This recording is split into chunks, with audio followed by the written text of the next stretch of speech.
Welcome everyone to our first inaugural HSF book club. We're really delighted to have you here at the HSF in person.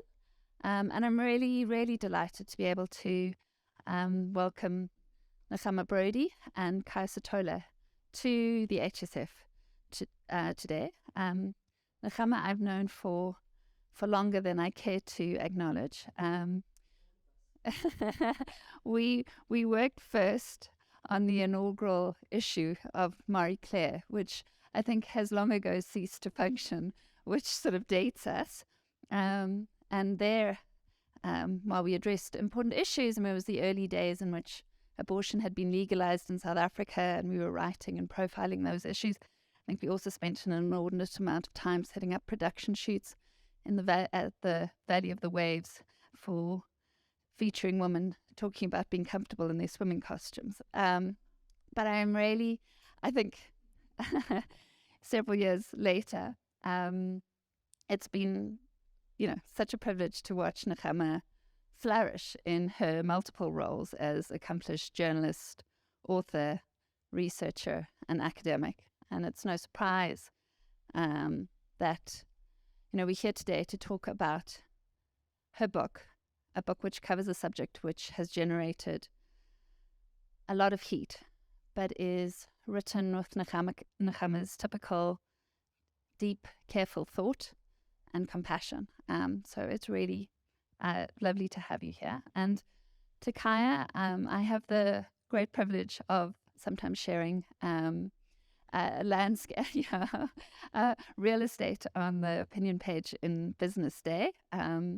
And I've also had the great privilege of being in various civil society gatherings with him. In fact, I recall watching him take apart two representatives of KPMG for their state capture doings. And it's the only time that I think I felt vaguely sympathetic for those who played some role in the state capture goings on. But Khaya needs no introduction. He is a chartered accountant, an actor, an academic, an activist, a prolific media commentator, a radio host. But I am also in awe of the time and the generosity he shows to young people in mentoring them and profiling them.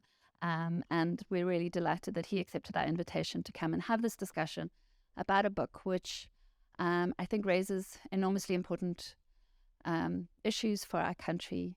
Farm killings raises issues of pertaining to our criminal justice system, the way resources are allocated, questions of belonging, nation building, how we address with empathy and compassion real pain and trauma, but without allowing that to displace other important critical contextual issues and allowing it to fuel false narratives about our country. So I'm really looking forward to this discussion, and thanks so much. Thank you very much, Nicole, and welcome everybody, and especially our guest of honor, Nechama. You're a prolific writer. I mean, this is your 7th book. I want you to just give us briefly the brief that you have when you then decide that this must be converted into a book, and the fact that they all seem to be gravitating towards a sense of morbidity in relation to the topics that you tackle. First, I have to say, Farm Killing is actually my 10th book. Some of them I co-authored, but so we're increasingly, as you say, the subject matter has got quite a dark focus for many, but it's critical. The working as a journalist and then working in sort of other reporting and writing areas, the one thing that holds us back, I mean, aside from corruption, corruption's easy to identify, but sort of the overwhelming amount of interpersonal violence that exists in South Africa is, I think, the primary reason why people leave and why people give up. I mean, not to mention the lives that we literally lose, the lives, the livelihoods, the businesses, the families that get torn, the intergenerational violence that sort of persists and continues. And obviously this violence actually has a very long history. And my earliest book, my very first book, was a history of Johannesburg. And several years later, I did a history of Cape Town. And in each of those books, it was absolutely critical that we mentioned the history of violence in the making of those cities. because you can't tell the story of Johannesburg without also understanding what underlies it. Where you would look at reports from the sort of late 19th century Joburg, of a family being murdered in the veld quite brutally, and you could literally cut and paste that story into a modern day newspaper. And we understand that Johannesburg hasn't really changed that much. There's something innately violent about how we conduct ourselves in the city, but also how Cape Town has a very different level of violence that's just sort of isolated from some communities, very present in other communities, and has deep roots in slavery and in the sort of arrival of colonizing factions. And we can't tell those stories, again, without acknowledging that these have deep roots, because they create the geographies that we inhabit today. So with the farm killings book, the reason why I started writing it, I'll tell you in a moment. But if you read one of the earlier chapters in the book, I actually go quite far back into the history of the country. And I talk about, there's an account of a Swedish, may get some as well, a Swedish person who was visiting South Africa and was in a farm in the Cape, and wrote about how the farmers then lived in fear of basically being murdered by their slaves every night, and how he would sleep with a chair against the door and a knife under his pillow. And the way it was written literally could have been like a farmer writing about their fear and how they feel right now.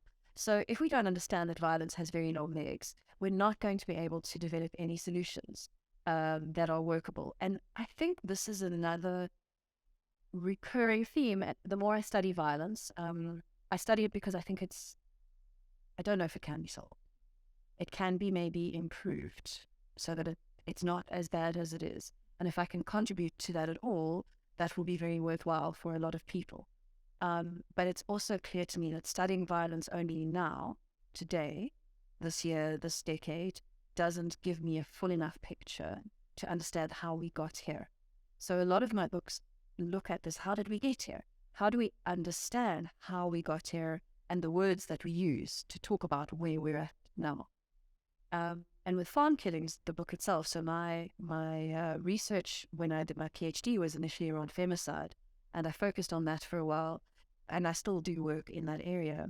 But it also became very apparent that you can't understand femicide if you don't have better information about homicide. So we have a femicide problem within a much bigger homicide problem. And that's not the same as saying, all men matter too, or when is Men's Day, and all those sorts of things. But the problems are connected. Yeah. And so I realized that if I was going to understand this problem of fatal violence, it would have to be much more expansive. And so I already, with my publisher, who seems to want to publish these sorts of things, we agreed, it would be a series. And I wasn't sure what was going to be next in the series. And then the murder of Brendan Horner happened in Senekal during lockdown.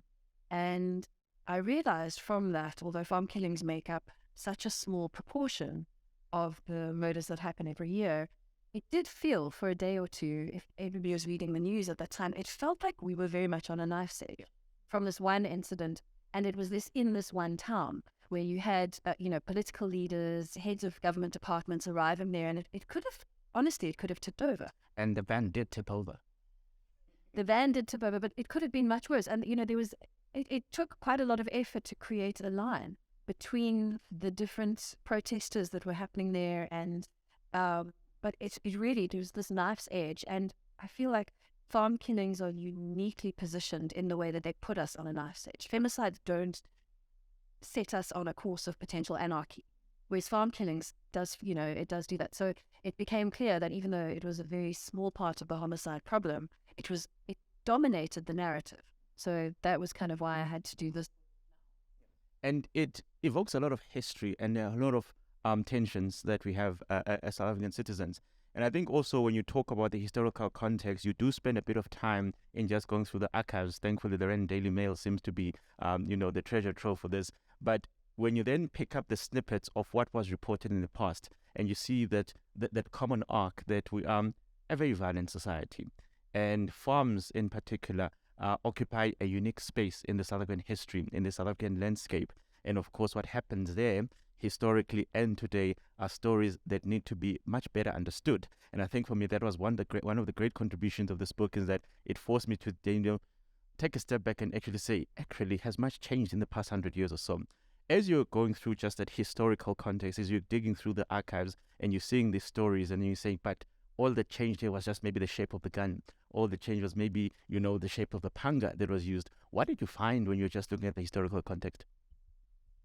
Well, our historical context is very thin. And I think I use media archives a lot to try and fill in gaps where there's some missing information or there was very little documentation historically.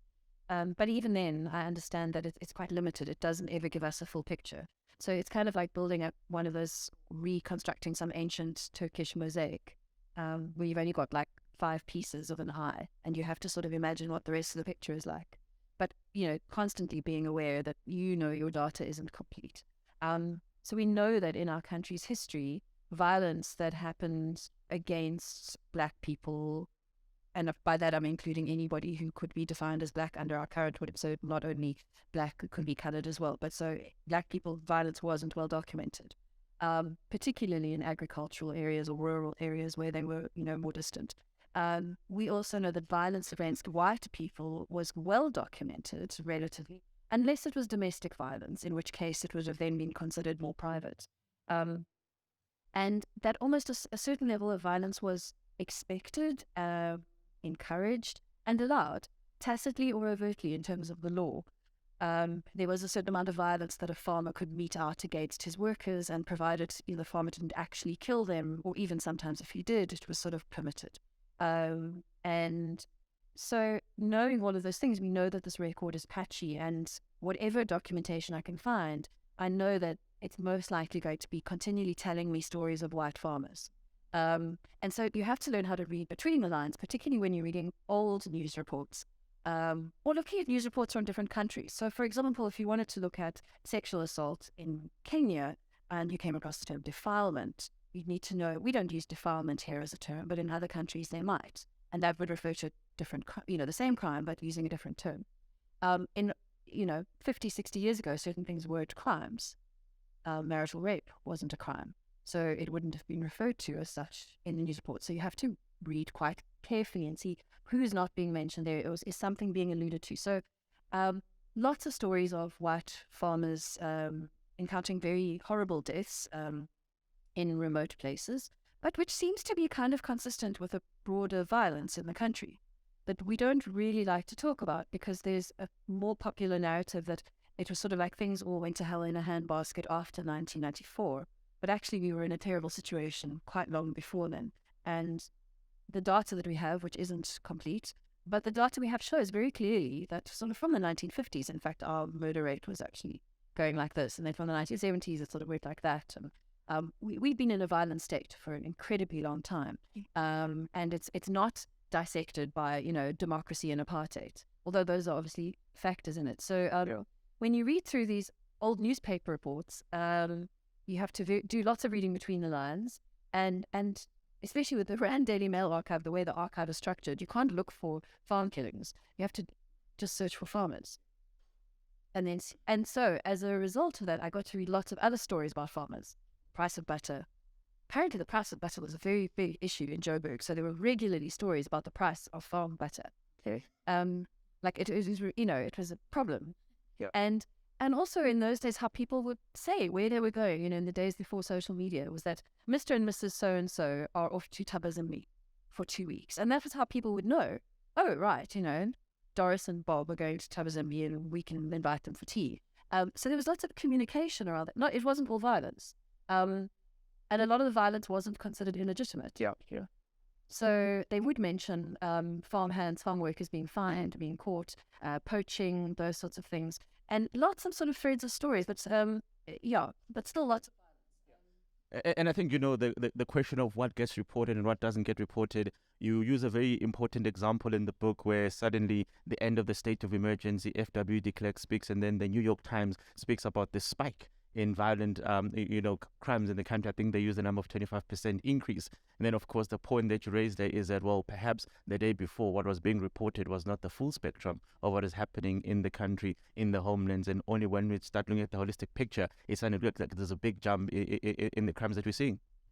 Yeah, we really, this is also, I was walking one day with Mandy Wiener, and Mandy said to me, why are you so interested in the history of violence and the history of murder? And And I said, because we don't know enough about what happened before.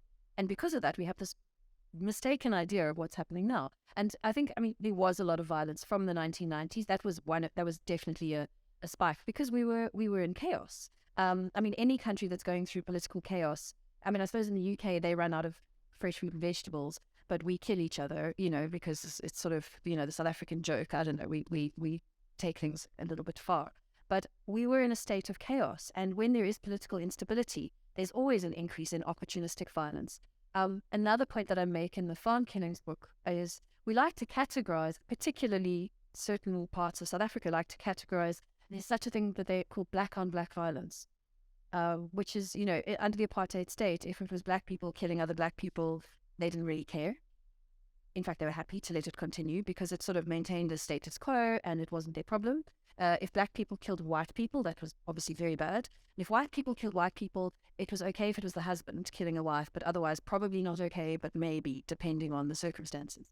But categories of violence don't respect each other. They're like the ocean. It's not like the sort of the Atlantic and the Indian meet, at Cape Agulhas, and they're like, oh, sorry, here's the border. Water, it just flows, and violence is the same. Political violence flows into interpersonal violence. Interpersonal violence hides within political violence. We can see that very, very clearly if we look at the examples of KwaZulu-Natal now, and very much so in the 80s. In fact, KwaZulu-Natal is a great little microcosm of seeing what happens when you've got a struggle for kind of political dominance between different factions, and how that absolutely literally bleeds into everything else. Can you separate political violence from KwaZulu-Natal in that period from killings of farmers in that period? You can't. Because it's communities that are connected to each other. We're not little islands. Yeah. So those histories are really important. You also mentioned the idea of the mosaic, what gets reported and what doesn't get reported, and how you have to read between the lines. And I think for a lot of people, they may think that's a problem of 100 years ago. But when you narrate the story of Brandon Horn, it's actually a matter of this was the recollection of that one person. This is what the evidence showed us. This is what the judge said in one particular case, and this is what the assessment of the whole story is. So we're still struggling to get a full, comprehensive story of this is what happened. This is who did what. And I think there's a very important concept that you use there in the two case studies that you mentioned there, in that two people are dead and no one is guilty. One of the reasons why we tell stories about crime in certain ways, I think, is because we want to try and make sense of the world. And we want to believe that violence happens for a reason. Not always a good reason, but we want to, even our justice system works in that way. We apportion blame and guilt to different people. And we expect that things function in a linear way, that the story goes from A to B. And in a Hollywood sense, there's a big reveal where all the missing points are finally filled in at the end. Life is not like that. Even in apparently very cut and dry, obvious cases, there are many missing pieces of information. And even though I've been studying violence now for more than a decade quite closely, it doesn't make sense often.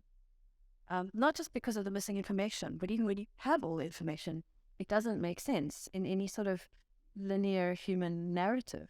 And you also realize, this sounds very, very cynical, but there is no justice.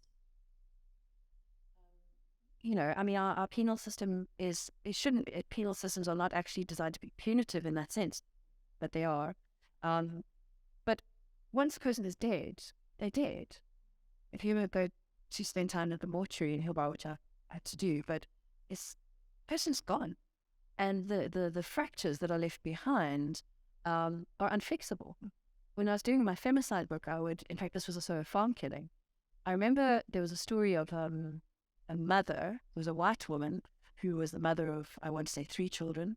And she had gone to she lived at a small holding farm area, and she'd gone to drop her youngest off at school and come home, and she'd been ambushed at the farm gate and shot and killed. I think they'd taken a vehicle. And often what I do is I will look for multiple years of media coverage around the same incident to see what happens next, and was there a court case, and was someone arrested. And I remember with this particular case, I would search by family members' names as well if I had them, because maybe you find a story relating to them. So I found the farm was up for auction a few years later. And that just tells you a story in itself, is that the family who lost the central person in their life was no longer able to continue farming and running their business there, because that's what happens. Is that, so even if somebody got caught and sent to prison, I mean, the idea of justice in terms of those sorts of things is quite illicit. Yeah. And I'm not offering a solution there, but just saying that sort of our systems are not designed to really encompass that. At the same time, we also know that there are so many untold stories. So what we're missing is justice, if such a thing exists. But what we're also very much missing is empathy. And I think this has been perhaps one of the most effective things of colonization and apartheid, is to desensitize us and to dehumanize other people in our views. So we become inert to violence and we become desensitized to other people's actual needs. We see it now during load shedding, like where politicians don't care. They don't literally feel nothing. But people feel nothing killing another person. And this could be a farm laborer or a farmer. And two very distinct parallel trajectories of absolute trauma and pain exist. And both, they shouldn't be sides, but both are sitting there and not acknowledging each other. And maybe that's why justice is elusive, because justice should involve not penalties, but reconciliation at the end, perhaps, yeah? We do have a much bigger problem in South Africa of what exactly is the crisis that we're facing.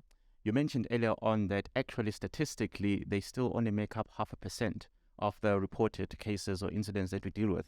Last week, the police minister, with his hat, gave us the latest crime statistics. As we sit here, there's probably been about 2 or 3 citizens that have been killed. Statistically, 7,500 people over a 3-month period. We are a remarkably violent society.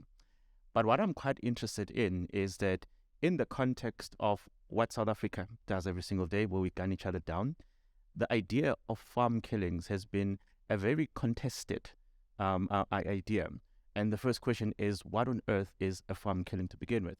And I remember, and I know Jenny will know this very well, if you read the opening chapter of In Cold Blood, when Truman Capote narrates the story of what happened to their family that particular day, it's a mesmerizing chapter because it really gets you into the conversation. And later on, then I found myself deliberating, was it just a robbery or was it a farm killing? Did these 2 thieves show up because we want to kill a farmer? Or were they just opportunistic thieves that said, well, maybe there's a safe in the house? A story of this nature. Talk us through how you got to reconcile yourself to the very idea of what a farm attack is. Is it when somebody says, I want to go and kill a farmer? Is it an opportunistic thing that happens every single day? Your house gets broken into, my house gets broken into, I just happen to be in a farmhold. How do you reconcile those contested ideas? For me, I have to look at it pragmatically. And I can start maybe with femicide, where all around the world there are actually quite differing definitions of what counts as femicide. And the reason why definitions are very important is because definitions are what we use to count. And if we use a different definition, you might count very different.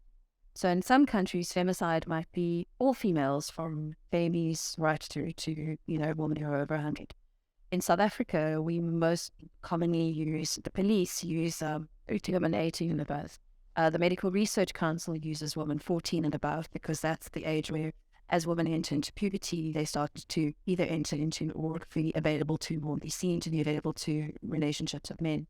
And that changes their risk profile to that of an adult woman at that age. Those definitions are very important, because if you have different definitions, you're capturing data differently. But they may also have legal implications. So if femicide is not legally a crime in South Africa, you can be charged with murder or culpable homicide, or or attempted murder. That's a different. But if somebody's dead, it's murder or culpable homicide. Those are your 2 charges. There is a push from some groups to actually make femicide a full legal crime, but that would be quite problematic, because then you would have to prove intent, and a whole bunch of other things that really we have quite a poor conviction rate as it is. Okay. And quite a poor follow-through rate from charges, investigations, and actually, getting people into court. So if we add another complication, how do you prove it's... and some definitions of femicide are a woman killed because she's a woman. Now, we don't have suspects in more than a third of our femicides. We don't even know who they are. Never mind the even smaller number that actually get to court. So if you don't know who it is, how would you know what their motive is? So do you discount it as a femicide until you know that the guy said, well, I hated her because she was a woman. In South Africa, how do you separate out misogyny from how men treat women in a violent way? Because I think it's inherent. I think it's part of it. So with farm killings, again, is motive the issue? Is it should just be a killing on a farm. Any killing that takes place on a farm, any illegal killing that takes place on a farm. People ask if there are illegal killings, there are, which is also a strange concept. But then we have the question, what is a farm?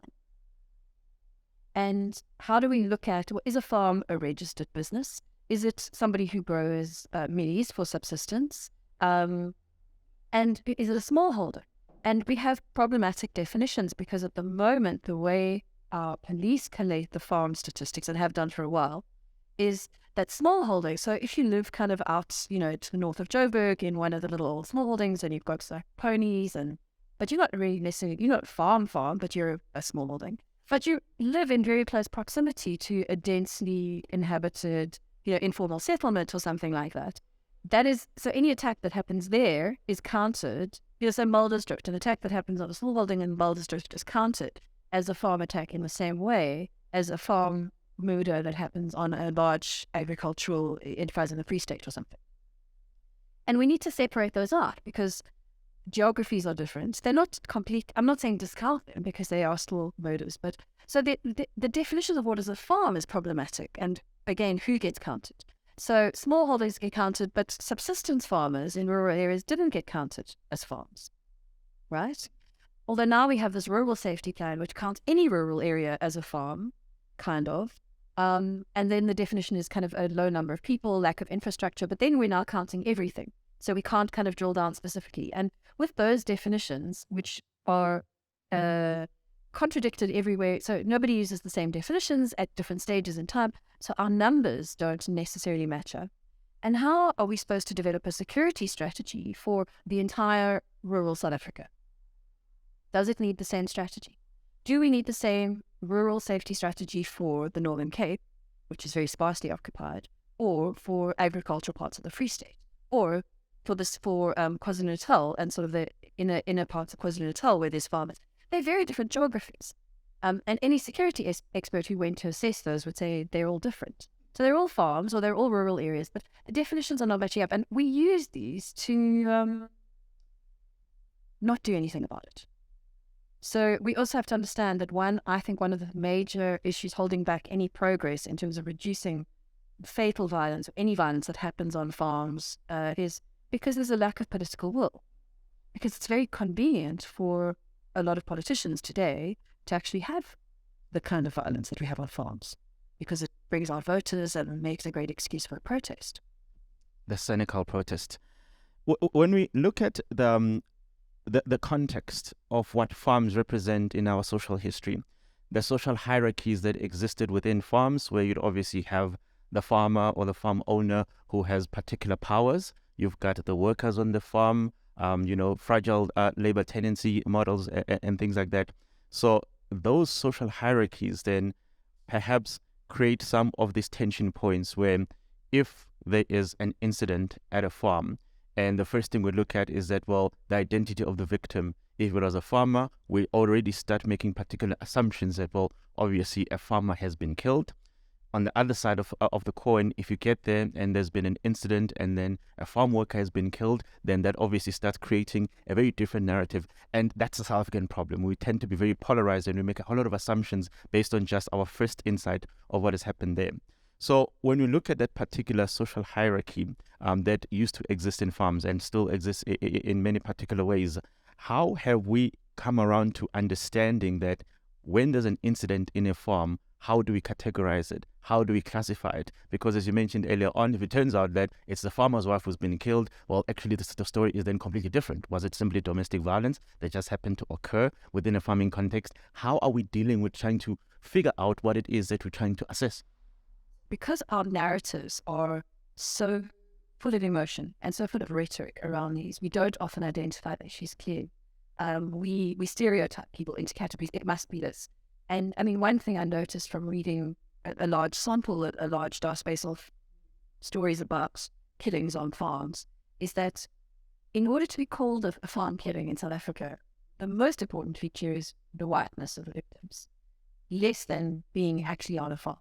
So you would have there have been a number of cases where people lived on security estates, housing estates near a farming area, or in a small town that's near a farming area, and they've been called farm killings, even though they literally weren't on a farm. So whiteness and some idea of kind of rural-ishness is the most important factor to be called farm killing.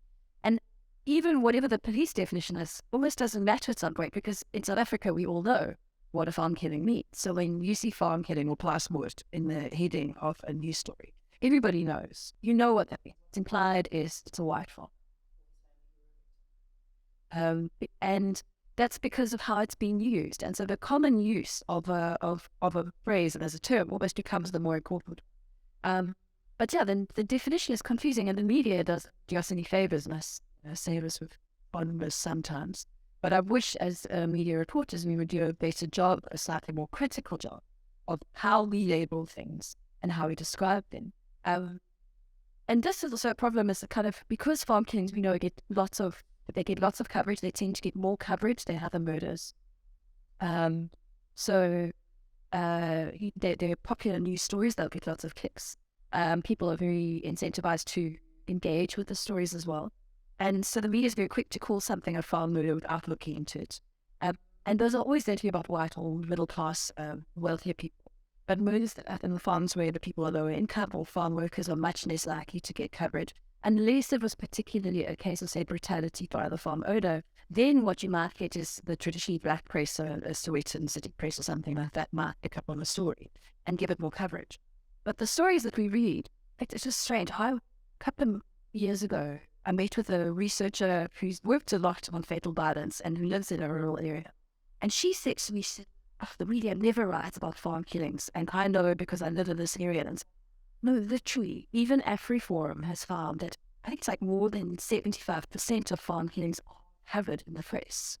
And by comparison, fewer than 20% of femicides are ever covered in the press. And because of the way we cover things, that gives us this distorted impression that farm killings are so much more prominent and much more common and more frequent than they are. But she lived in a farming area and she never saw these stories. I did think in retrospect perhaps she doesn't speak Afrikaans. She might not have seen in Afrikaans say the media the coverage. So even then there's a very big divide in terms of English and Afrikaans. But we don't get a full picture. So we make our minds up based on the big cases, the Brendan Horners, the other, the kind of other murders that we see. And that tells us how we should understand other things. And the problem is also that farm murders in that way become a key. They become a key through which we then interpret and understand all other murders in South Africa. And the key is that in design, it's poor and represented, and it's missing a huge amount of information. We also have the inevitable political intersection point. We have a very famous song, Kill the Boer, or Kiss the Boer, depending on where you are in this conversation. That particular phrase, that particular concept has a very important history in the country. But for a lot of people, it also feeds into the story that, look, when we hear that there's been a farm killing and the victim is white, it sounds like the revenge for the past. When we hear that the victim is black, it sounds like we are repeating what used to happen in the past. So when you then see how the political role players and the political elites then tend to tap onto each story and then try to drive a popular or a particular narrative using that historical context, how does that then distort our understanding of what the fundamental issues are? And I think obviously the Senegal case was the most recent example where literally the political divide then lashed onto the story and then made it about them. And then at the end of the day, we sort of started forgetting what the big issue was. Yeah. After the murder of Brendan Horner, when the politicians arrived in Senegal, there was a lot of news coverage. And in fact, the politicians got more news coverage than the murder ever did, which was obviously their intention and what they wanted from it. State Security Minister and the Minister of Police attending the court case. Yeah. Why? Well, maybe because they knew they'd get their photo in the newspaper.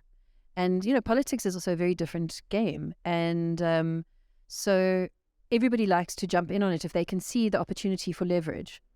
So we'll see, let's all just not name names of individual politicians. I mean, we can name Malema because obviously of the Kill the Boer case and whatever.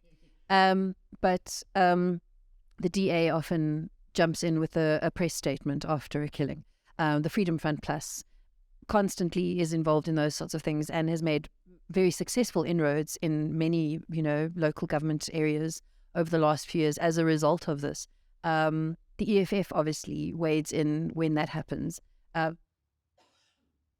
So they all see some advantage to them, and they portray the story in whatever way they think is going to reflect best on them. They're not interested in the victim or the victim's family or the repercussions for the community. I mean, if they did, they would go in there and fix something and shut up about it. I think one of my most consistent criticisms of, let's say, the more right-wing farmer lobby over the last many years that I've been working in this area is, if you were genuinely interested in a solution, you would be trying to build community safety and cohesion instead of trying to fragment communities. Because it feels for me that, so AfriForum or similar groups like that, what they do is they drive divisiveness instead of building cohesion. And the data shows us very clearly what you need is a cohesive community to actually be safer and stronger together. But that's not good for them. Cohesion is not good for politicians, actually, or lobby groups, because you are unlikely to get your annual subscription fees and you're unlikely to get votes if everyone is happy and content and doesn't really have much to complain about if we're complacent.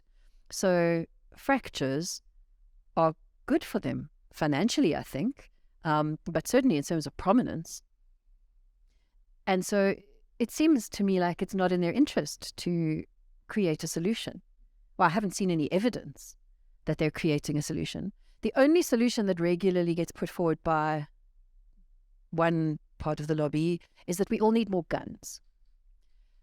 And many of those people who are putting forward that solution also are, surprisingly, often connected to commercial enterprises selling guns and ammunition, supported by lobby groups from the United States who are pushing this narrative that the best way to protect yourself against one dangerous man with a gun is to have 5 other dangerous men with a gun, and then we can all kill each other in the living room, or whatever it is. So, but no real solutions are being put forward. Having said that, I don't know every story. I do know that, so some of the editors of the agricultural newspapers have written reviews of the books where they said, that they agreed with a lot of the points that were made, but they said they wished that I could see some of the communities where there was coherence, where people were working together. So I know there are also good cases, but we don't cover them, do we? We only cover the bad news. We do. And I think when we do cover the bad news and we amplify the bad news, it may suddenly become the gospel. And what people then translate that gospel to is to, well, actually, we think there's a new war. The term white genocide, were you able to sort of track how the development, or at least that term, became linked to what we were seeing happening in farms, or perhaps more accurately, what was being reported about what was happening in farms? So yes, I have a whole chapter in the book on the myth of white genocide and the origin of the use of the term in the current context in South Africa as we're using it now.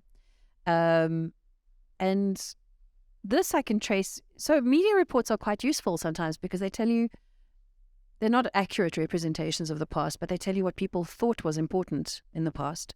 And so sometimes when we look for new terms and we see how they're used. So in America, the term white genocide was used in a number of different ways by certain sort of conspiracy theorists. And often in the Northern Hemisphere, the global North, the conceptualization of white genocide was miscegenation, sort of this thing of that whites were being bred out, that people were horror intermarrying, and there was this pure whiteness was going away. But the use of the term white genocide to mean the murder and the violent killing of whites is quite unique to South Africa. And you can see its origins if you sort of start to look around our first democratic elections and the sort of well, it's not necessarily the reduction of privileges of certain groups, but really just the fact that other groups got, similar rights too. But that was perceived as sort of, so initially it was perceived as a cultural genocide. So you saw in certain fringe elements of the Afrikaans press that they would talk about a cultural genocide, or kind of a erasure of Afrikaner culture. And there was an Afrikaans radio station that only employed white Afrikaans speaking people. And that was found to be against the labor laws of the country. So those slowly, but initially it's only really used by kind of the much more fringe right-wing Afrikaner press this idea of volksmoord. And it specifically is used as volksmoord. It doesn't really cross over into English until later. The only other times we see volksmoord used is to literally talk about previous genocides, Rwanda, the Holocaust, and then also sometimes to talk about, at the anniversary of the South African War, the concentration camps, the Boer concentration camps, and attempts to get the British government to acknowledge that that was a Boer genocide. And I mean, they may actually have a valid case there, but that starts to sort of seep into discussions around the country's general levels of crime, and slowly it starts to cross over from the fringe Afrikaans press into the mainstream Afrikaans press. So they attend a church service where people are praying against violence, and somebody at the church service is quoted in a report as saying that this is a volksmoord. And Janie Allen, I don't know if, I mean, some of us are old enough to remember Janie. Yes, some of us worked with Janie. Janie used to have a show right after me at Cape Talk. She used to arrive at work with her dogs. Anyway, that was interesting. So Janie had moved to the United States, and how she'd given an interview to one of the Afrikaans newspapers about how she had left South Africa to escape the inevitable massacre of whites that was going to happen. And so this narrative keeps on building through that period. And, by the time the Soccer World Cup happened, I'm sure everyone's old enough here to remember the Soccer World Cup, but there was a British tabloid that was speaking about there was going to be a machete race war, right? And so around this time, because we all remember the machete race war of 2010, obviously, and around this time was also when, not coincidentally, so Facebook's starting to become prominent, and then you get people like Steve Hofmeyr pushing this term into kind of very, very popular use. So this idea that there is a volksmoord, and he wrote, in fact, this was my first experience in this particular topic when I did a check for Africa Check at the time, debunking the myth of white genocide. And so he was making all these claims that his tribe was dying like flies, and that more whites had been murdered, enough whites had been murdered to fill Soccer City or Ellis Park or something, and all those sorts of things. So the trajectory of the term is very, very clear. I think it's understandable why people use it, because it's a great little rhetoric turn of phrase to incite audiences. But what is more interesting for me is how that use of the term, and how this alleged and consistently debunked white genocide that's not happening in South Africa, but this myth of white genocide, how it has found homes in other countries.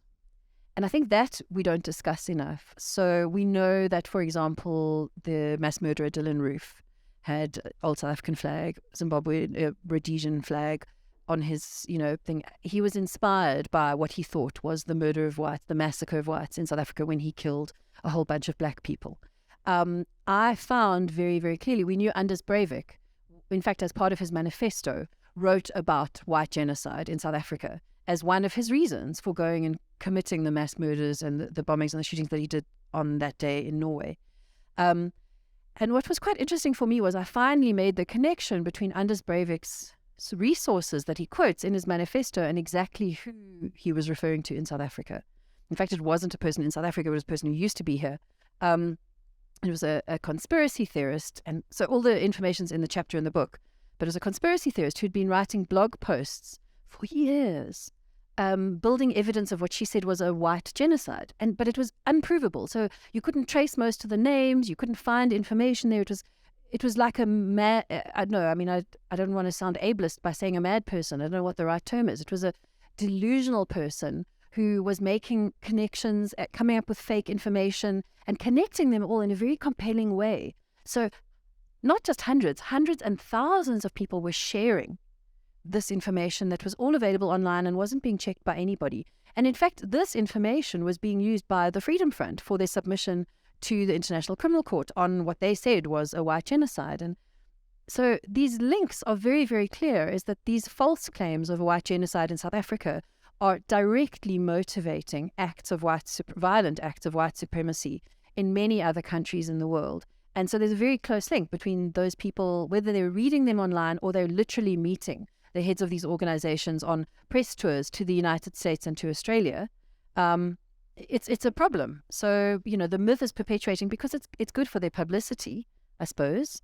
The reason why Donald Trump said he was going to start looking into a white genocide in South Africa was because there was a lobby trip to North America. They'd met with somebody who then the news got onto Fox News. And of course, once it was on Fox News, it was on Trump's radar. But so this myth really is just jumping borders, all from this kind of core of absolute hatred and falsehood that exists here. So, from what I see in the book, you believe that our best defense against these false narratives, our best defense against these manufactured, issues about a genocide that doesn't exist, just has to be the data, the information that actually tells us what's going on and how things are going on. So the data that is necessary for us to be able to say, wait, hold on, this is what is actually happening. No, that is not true. No, that is not accurate. Are we collecting the right data? And are we making that data readily available to the next innocent person who stumbles upon another Steve Hofmeyr post on Facebook or Twitter that alleges that there's a genocide going on? Or is that something that is still problematic for so many people? Like, well, until I hear otherwise, I'm going to assume that this is true, which seems to be the way people engage with social media, unfortunately. I'm not actually sure that the data is the only solution. So I gather information so that I can, you can't, we used to say at Africa Check that without good information, you can't make good decisions. So it's very important to gather good information and to share it in a public and accessible way. And I don't think we're doing that. But actually, increasingly, it's also about how people feel. So if people feel a certain way, you can't change their minds, and data is not going to persuade them.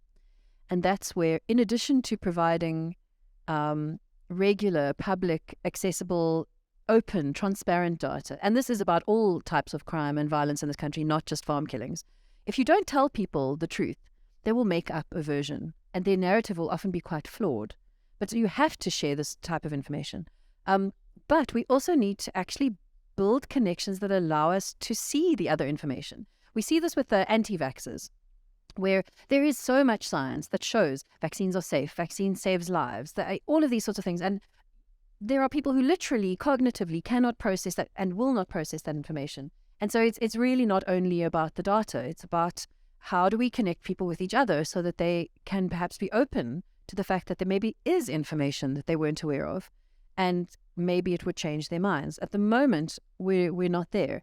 And this is, again, when I say on both sides, is that black farm worker lobbies, and I'm not saying individual black farm workers or communities are not having good relationships with white farmers, but as lobby groups, there's a lot of antagonism and a lot of hostility, which is understandable considering our history. And the same side, from the kind of white farmers lobby groups, a lot of hostility and a lot of antagonism. Nobody's building bridges. Well, okay, let me rephrase that. We're not seeing stories of people who are building bridges. And that doesn't seem to be the majority, action that's happening. What seems to be happening is increasing hostility. And who does that serve?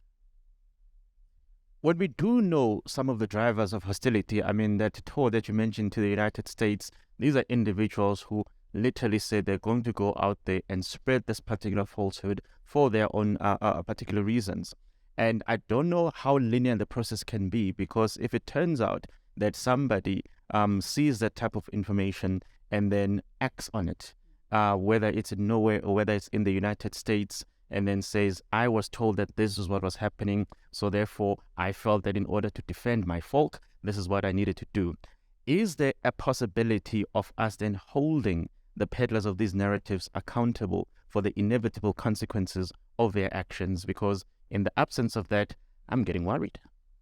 That's a good question. That would depend on our legal system, whether or not we remain a member of the International Criminal Court, because people should be accountable for that. But what we're seeing in America, for example, is, and not just here, but I mean, there's no accountability for what happened in the January 6th riots in the Capitol.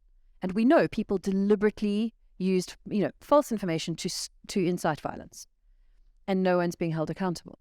So how would we do that here? Would we, there are some processes here that you could obviously hold somebody accountable for certain false information. Proving the link between the false information and the violence might be tricky. Maybe that would, but also what if they're not posting the information here? What if they're in the Netherlands and they're posting false information about South Africa? Where would we, So I think that the problem with inoculating people against false information is that while we do, again, for the sense of justice, right? We also want people to be accountable for stirring and causing, being malicious in that approach. It's unlikely What we have to do somehow is make people more resilient to the false information and to the incitement. And that requires two-pronged approaches, better information and more cohesion. Because if somebody comes and tells you something really horrible about a person you like, you're less likely to believe them. If somebody comes and tells you something really horrible about a person or a group of people that you already don't like, Jews, blacks, Arabs, like whoever it is, you're more likely to believe that. But if you actually know, maybe a couple of people who aren't just the same as you or your family, maybe you'll be less likely to sort of be taken in by false information. It's like, surely that can't be true. He seems so nice. There's many South Africans who still don't actually know people outside of their own, really, this is weird, but who don't know people outside of their own cultures. So we need to do that sort of bridging. We're not going to stop the false information. And if we look at sort of the chat GPT and sort of AI and stuff like that, how would you sue a chatbot? We need to find ways of dealing with these things. We mentioned earlier on just the state of violence in the country. In the 3-month period where we hear there's 7,500 murders, and that seems to be an improvement, mainly because we didn't kill as many as we killed the previous quarter. That, for me, is something that requires much more decisive action about what needs to be done in order to address this. And of course, once you address the bigger holistic problem, then of course that 0.5%, which represents incidents on farms, will eventually also start declining.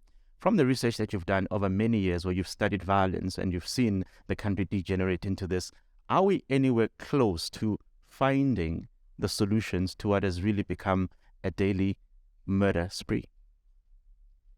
I don't think... Actually, I think we have a number of solutions, but they're not currently in the state sector or in the state security sort of sector. A number of private solutions are completely terrible. So like I said, more guns is a terrible idea. Like, really, just honestly, it's a terrible idea. We have so much data on this. Guns are just awful. Private ownership of guns, particularly awful. But we have really... There are certain areas where South Africa has a natural abundance, right? Gold, minerals, fossils, and we have many experts in those areas. Crime and violence is another one of them. We have many incredible experts who have spent, not just me in the last 10 years, but I'm very fortunate to work with people who've been working in violence research since the 1990s, when you could do violence research, because before then it was a little bit tricky in some ways because you couldn't access stuff. We have a lot of people who've contributed very good ideas and very, very good solutions, but the state often doesn't implement these because there's a lack of political will. The police force is not well supported. It's very popular to criticize the police force and say how awful they are, and they are terrible in many respects. I still like to believe, this might be naive, but that most people who work as police officers do so because they genuinely want to make a positive difference in people's lives. And there are many good, functional, capable police officers who are, operate throughout the country. We need to resource and enable the police services in an appropriate way. And we can't just sit and wait for our social problems to be resolved and then take security measures. This is kind of a nice idea where, if we fix the root cause, this is the root causes of crime theory. If we fix the root causes, and if every boy has a father at home, and if every, many of these are very, very good ideas, but if they are going to be successful at all, they're going to take generations to become successful, and we can't wait that long to feel safe. So we have to actually improve our police, our justice system, and our correctional services system right now. I mean, in last week's report by the minister, he mentioned something that just puzzled me. In that 3-month period, they recovered 65,000 illegal firearms within a 3-month period. And I'm sitting here thinking, wait, hold on. If you can recover 65,000 of them within a 3-month period, how many of them are there in the system? How do they end up there? Because surely there can't be 10 million manufacturers of guns. You should know who manufactures these things, who gets them into the system, and we need to be able to deal with that decisively. So that was one number that just puzzled me. I'm like, there's so many illegal ones in a 3-month period. How big is the problem? So I didn't see the figure on illegal firearms because I haven't had a chance to properly go through Taylor's speech. We do have a lot of illegal firearms. They are a very big problem. It's impossible to stop the pool if we don't also restrict legal firearms. So the firearm lobby likes to say, oh, well, the real problem is the illegal guns. But many illegal guns start off as legal firearms. And private firearm owners, so police every year lose a certain number of their weapons, which is inexcusable. They're police officers. They should be more responsible. But the majority of lost and stolen guns firearms that happen in the course of the year are from private gun owners, right? And from the private security industry.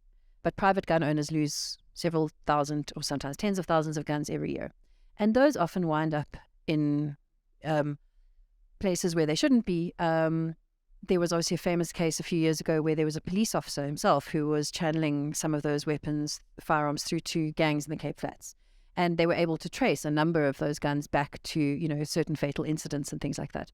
So the question as to how many illegal firearms we have the answer to that is we don't know, because they're not tracked. South Africa used to be and still is quite gung-ho. So what I do have in the book is I have some data about how many guns people used to have and own before 1994, post 1994, and then more recently, current figures. So it should now be a little bit harder to get a gun. We have slightly more focused gun ownership regulations. So there should be more processes to go through before you can own a gun. But they've been loosened at various times. But we don't just have a gun problem that's dating to now. That's the other thing. We have a gun problem dating quite a long way back. So during the apartheid years, the government would almost sponsor at certain times, or certain organizations would sponsor their white employees to go and buy guns to protect them against this, swart gevaar. So we had a massive stockpile of guns from that time. The majority of gun owners in South Africa are male. The majority of gun owners in South Africa are white, male, middle-aged. Many of them have more than one firearm. So the figures that we have on legal gun ownership are broad. We don't know, actually, they don't give the race anymore, or the gender, but we can work it out from other things. And we don't know how many illegal weapons are here. Many of them would have come from here, but they would have come from other sources. So one of the lovely things about when we reopened to the rest of the world after the early 1990s was we also opened to international criminal interests. So we get guns, drugs, and stuff from all over the world, from other African countries. Also, not to forget that many other African countries source their guns from us. So there's a huge market. Guns are very ready money. They're like really convertible. They're sort of better than cows and goats. They're small, high value, and you can either use them to trade for cash or you can use them to commit a crime and get money from that. So we don't know. And the gun lobby has no interest in producing any relevant data about that. All they want to do is kind of continually shut down things. Gun Free South Africa produces very useful data, but obviously sometimes their data is rejected by the gun lobby because they're in sort of an anti-gun thing. When researchers produce, like including myself, but other researchers, there's a fantastic professor at UCT, Richard Matsopoulos, who's done lead authored a number of studies on gun deaths.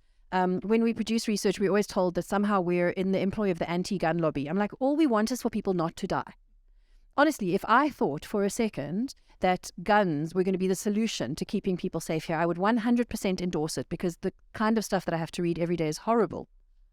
But guns are not. And in fact, in terms of farm killings in particular, there's a new study that came out from a colleague of mine at Wits last year, where just the presence of a firearm during a domestic robbery is much more likely to, it's quite obvious when you think about it, the presence of a firearm either by the victim or the perpetrator dramatically increases the risk of a fatal outcome. So with farm killings, where many farms obviously have firearms, that's a reason why they're targeted, because they have firearms, which are valuable, and because everybody assumes that the farmer will have a firearm. So when robbers do go in there, even if they have no political motivation at all, which most of them don't, they will assume that they are dealing with somebody who is armed, and they will deal with them in a much more violent way, and they will kill that person very, very quickly if they think there's any resistance at all. So farms, unfortunately, and white farm owners are particularly uniquely set up to be at a huge risk of violence because of those factors. And I think one feature of farms that will always be like that, they tend to be in remote areas, remote locations. And what that does is that it reduces the proximity to maybe a police station or maybe some form of law enforcement.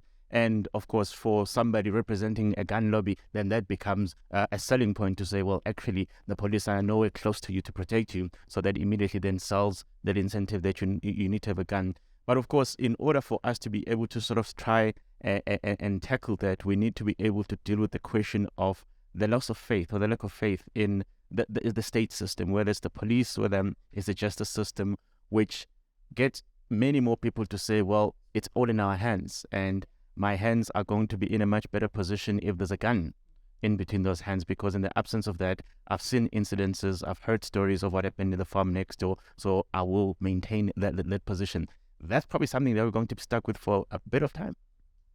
That's a depressing but good assessment of things, but also where in many other aspects of our lives right now, it feels like people are expected to take things into their own hands. There is a lack of trust in the state. There's also a lack of trust in community. So people do feel isolated, unsupported. They feel threatened. There's, again, that sense of cohesion and working together is really, really important. The funny thing, though, about guns is, and it's a little bit different to, I don't know, putting solar into your house or fixing the pothole outside of your road, which you could do, is that most people are not as good with guns as they think they are. And guns are also quite hard to use effectively in pressured situations. Maybe we've watched too many movies, but people always think that somehow if you are the victim of a violent crime, maybe have a second at best to respond to something. And in the middle of the night, your response time is going to be even slower. So unless somebody is not only immediately armed, that the gun is on their person and is loaded, and they train regularly with their firearm, including firearm safety, as well as sort of actual use of it, most people are not going to save themselves with a gun. So it creates a false sense of security, but it provides no security at all. And it tells us a lot about the story of South Africa. Is a lot of the remedial measures that we take, we stick up a CCTV camera and we're told that this is going to stop crime, and they don't. And as a result of that, we overlook perhaps finding what might be some real solutions. So better policing, community cohesion, community meetings, these things might be much better solutions, but they take a little bit more work and they're not as obvious. So yeah, it feels better to get a gun. It's not working though. Sure, difficult times. We can get some questions from the audience. I hope we haven't depressed all of you. If you'd like to pose some questions, we'll take a few questions now. Question. Yeah, you won't remember it because you're so young. Yes, well, who knows? I was really, really interested in whether you had investigated and researched Drum magazine, because there was the famous series of articles. I think it was Cantember who wrote them. Oh, okay. But, I mean, did that creep into the white media at all? Did it alter anything at all? Or was it just a transitory thing that Drum magazine did when it was at the height of its powers? So in the book, I actually have a couple of chapters, particularly on Drum's coverage of farm violence at the time and certain farm killings. So it was Henry Ngumalo for Drum, but also Ruth First was instrumental in doing quite a lot of coverage for other publications at the time. And many of them sort of reported on quite similar things. And one of the focal areas for that reportage was the town of Bethel, which was notorious for its very, very ill treatment of labourers. And in fact, at one point, and I mentioned this to Nicole, this crept into, Helen Suzman mentioned it in Parliament, because it was very interesting. In fact, there was one of the farm owners in Bethel was Jewish. And so when it was raised in Parliament as a discussion, there was a whole bunch of anti-Semitic comments that came out about that. And anyway, so all in sort of various different records. But it was a very prominent issue at the time, Bethel in particular, where apparently the labour brokers, when the farmers from Bethel would come into Joburg, they would co-opt pass laws to get black male labour into the farms, and which is explained in more proper detail in the book. But the farmers from Bethel would actually change their license plates, because remember in those days you had the T and then you could see where the person was from, so it was TB or whatever it was for Bethel. They would change their plates because Bethel was so notorious that labourers would, in fact there was a labourer who jumped from a train once he'd heard that he was being taken to Bethel. So yeah, the coverage that Drum did, and in fact, the first story that Henry Nxumalo did about Bethel was the first time, it was after Anthony Sampson had taken over Drum, and it was their first proper big investigative issue. It was their March issue, which after that, every year the March issue would become their big investigative story. The book's actually dedicated to Henry Nxumalo and to Ruth First because of their really foundational work. Yeah. So their foundational work in terms of exploring violence that was being committed against farm labourers and their documentation. There were also church members who were documenting work there, and a number of early politicians. It was before the banning of the ANC, so you had early sort of kind of important ANC politicians working in the farming areas and also documenting that information. I think what's important to take out from that, and what Drum really played a significant role in exposing, but it wasn't fixed, was how petty apartheid laws were used to create carceral employment for white farms for a really long period of time. And in fact, South Africa has one of the world's largest prison populations after America and Russia. We're third, which is quite staggering. And we created a prison system that was literally designed to give multiple, particularly short sentences to black men, and then they would be offered the option of working that out on a farm. And it was done deliberately to continue with cheap labor options so that farms could continue doing that. And I'm now going to forget, there's some very nice, I'll look it up in a moment, some very nice academics who wrote brilliantly about this labor system, but it really was a labor system. The prisons were used as a labor system. So yeah, they played an incredibly important role, and Drum did too, but obviously with the kind of increasing implementation of various apartheid laws, in terms of labor laws, as well as media-related censorship, the coverage was never quite as prominent from the 70s, 60s, 70s, and 80s. It started to increase again. Any other questions? Yes.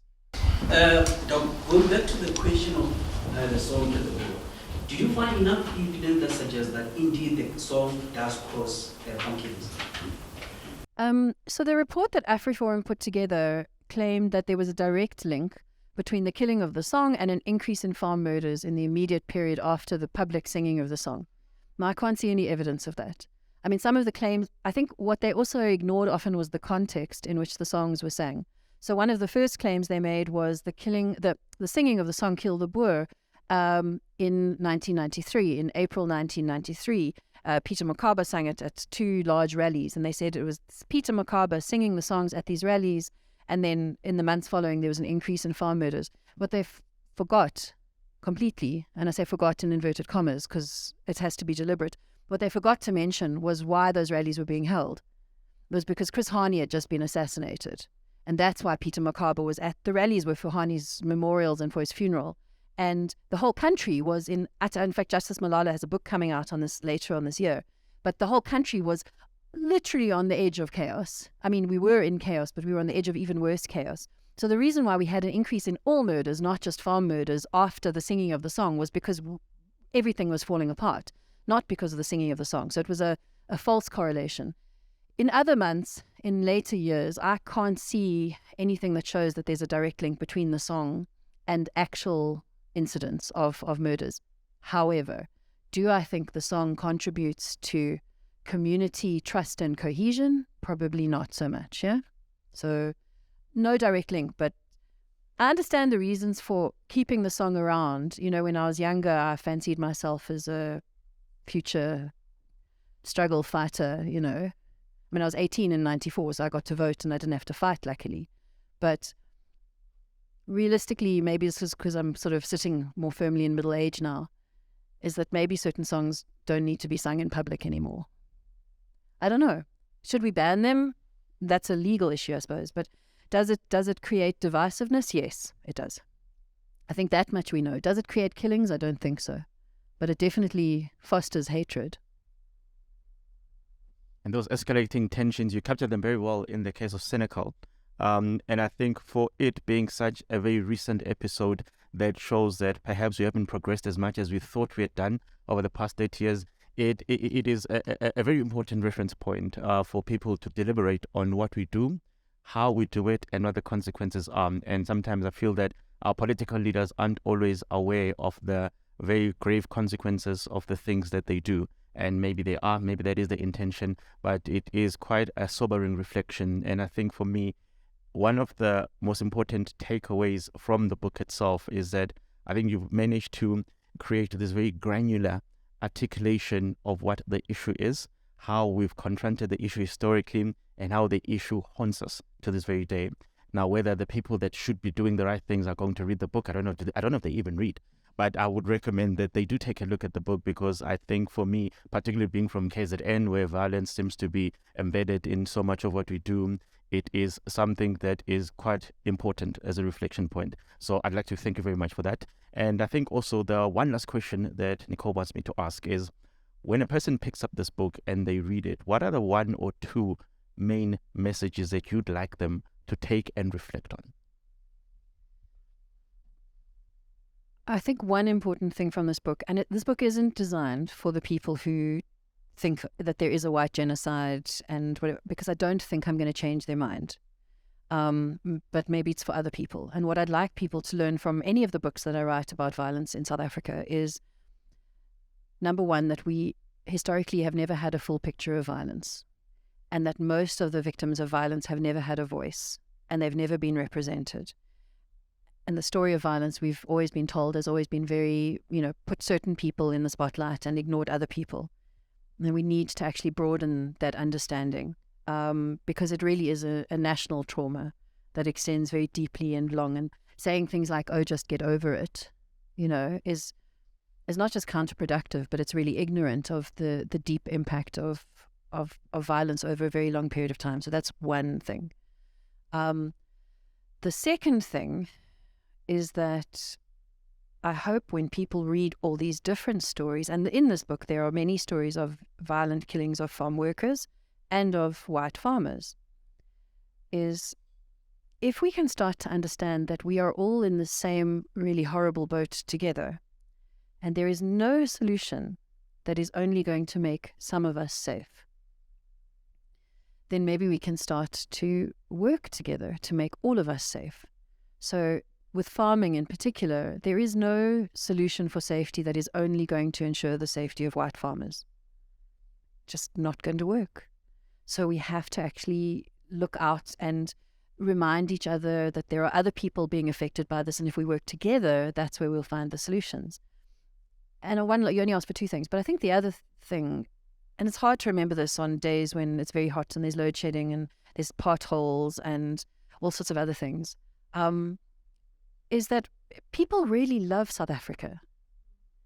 There's this idea that it's like the white farmer, the Boer, he really loves his land. There's a deep connection. But actually, other people also love that land and their land. When you read Saul Plaatje's work, when the farmers were evicted after the 1913 Land Act, and you understand the trauma of being forcibly removed from your land, your farmland. And so there's this Alan Paton quote. So the other thing is that, the vintage of farm killings in this country, Cry the Beloved Country, was published in 1948. It's about a farm killing. So we forget how old these stories are. And he writes, he said, the sun pours down on the earth, on the lovely land that man cannot enjoy. He knows only the fear of his heart. And we all want, that feeling, you mentioned Philip, that feeling that we had, Waka Waka, the World Cup, where we had this great sense of kind of common purpose. That feeling, if you know that moment of when you feel like how much you love this place, when it physically overwhelms you, how beautiful the sunset is, or how, whether you're in Joburg or in the bush or in Cape Town, we actually, almost all of us who live in this country know that feeling. And we all have that feeling. And most of us can't bloody well enjoy it because we're so afraid most of the time. So can we, once we recognize that other people also have that same love of land, we can maybe start to work together. Alan Paton said there's a lovely road that runs from Ikopo into the hills. There is a lovely archive of South Africa in between the pages of this book, and I strongly recommend it. Dr. Brodie, thank you very much. Cool.